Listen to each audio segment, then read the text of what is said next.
Hi, everybody. This is Silvio Canto in Dallas, Texas on Saturday, November the 24th, and welcome to our video commentary. Well, today we're going to go back and remember something that happened on this day in 1963, November 24th, 1963, or the day that Jack Ruby killed Lee Harvey Oswald. 48 hours before, as I'm sure all of you know, President Kennedy had been killed in the streets of Dallas. President Kennedy was on his way to a speech, to a lunch speech, when he was shot on the streets of Dallas. The Dallas police had arrested Lee Harvey Oswald, and they had him under arrest. And about this time in the late morning, they were moving Lee Harvey Oswald from one position or one location to another. I think they were taking him to a to turn him over to the federal authorities for the assassination of President Kennedy. While they were moving him, the police was holding him and they were going to put him in a different automobile. A fellow stepped in and killed Lee Harvey Oswald. All of this happened on national television, which is the amazing thing about it. The entire country saw this. Millions of people were tuned in watching the events, and they saw the assassination or the shooting of Lee Harvey Oswald. Jack Ruby was a local bar owner, a local businessman. He was very well known with the police. He kind of knew the police fairly well. So when he showed up at the police station to go in, the police let him in. They kind of knew who he was. They obviously didn't suspect that anything like this would happen. So he was pretty close to Lee Harvey Oswald when they were moving him, and he stepped up, and you can see the video on YouTube or whatever, and you can see that he shot him.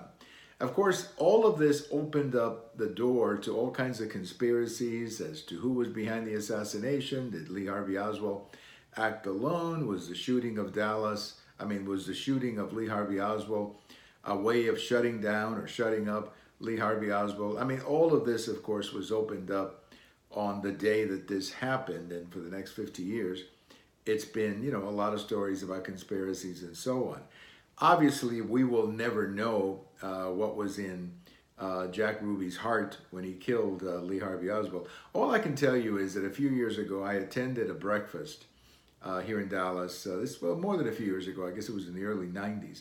I attended a breakfast here in Dallas, and the gentleman who spoke had been the chaplain at the Dallas City Jail.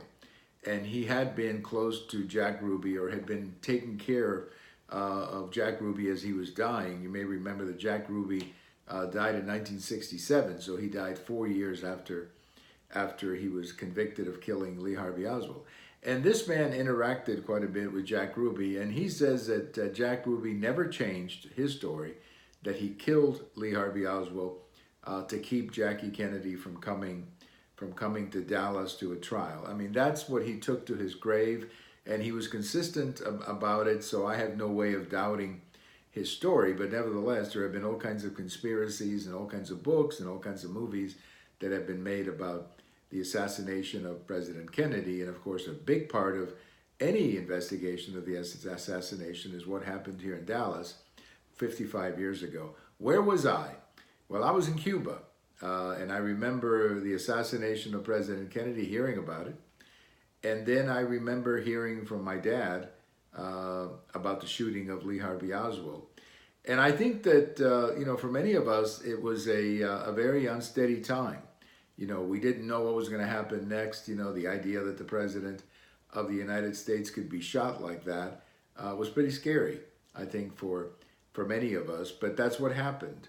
And as far as the theories, look, there's all kinds of theories, and I can certainly understand the suspicion, and I've listened to a lot of people on the radio. I've, have seen a lot of presentations, a lot of documentaries, and so on. But I've come to the conclusion that Lee Harvey Oswald acted alone, and that Jack Ruby acted for the reasons that he said. And the best evidence I can give you of any of this is that 55 years later, there has not really been any major change to the official story that Lee Harvey Oswald acted alone. Now, if you want to read a very good book about all of this, there's the book that was published in the 1990s by a fellow named Gerald Posner, Posner, Posner. If you check my blog, I have a link to his book there. And the name of his book is Case Closed. And he goes into all the theories and all of the different possibilities and concludes that it was Lee Harvey Oswald who killed President Kennedy. So I'm certainly not an expert on the topic. I have not looked into it as well as other people have, but I like the book by Mr. Posner. I think his book and his conclusion is the one that I believe in. But nevertheless, it was quite a few days here in Dallas this week of November 1963. It was just unbelievable. First, the shooting of President Kennedy, and then, of course, the shooting of Lee Harvey Oswald. We have all of these videos on YouTube. We have them on Twitter. We have them on my blog.